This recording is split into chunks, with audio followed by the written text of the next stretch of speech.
Ayan. So, ngayon, ikinabit na natin yung ating pipe na ginawa, no? Ito yung sinasabi ko, guys, na kung paano kayo makagawa ng pipe kahit hindi pa natatanggal yung inyong papalitan, no? Kasi kanina lang natin yung tinanggal.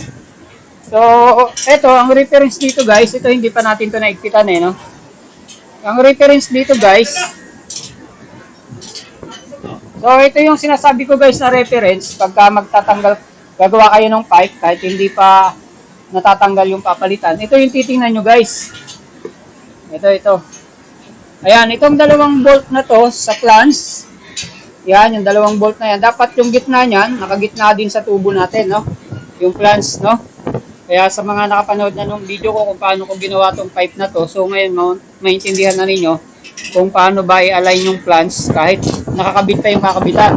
So kukuhanin mo lang yung gitna nito. Dapat nakagitna siya dito sa tubo mo. Diretso hanggang doon.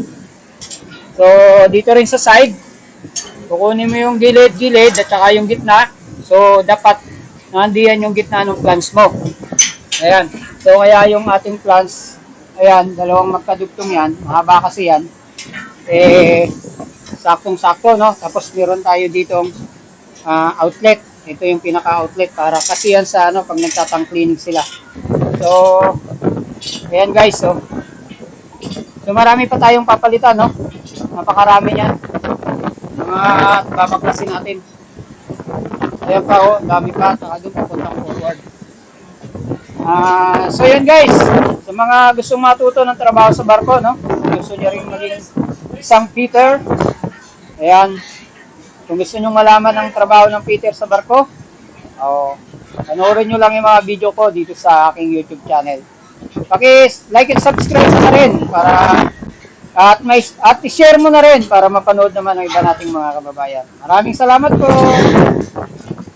Ayan, kasalukuyan tayong bumabiyahe ngayon, no? Pupunta tayo ng China. Galing tayo ng South America kaya masyadong magulong.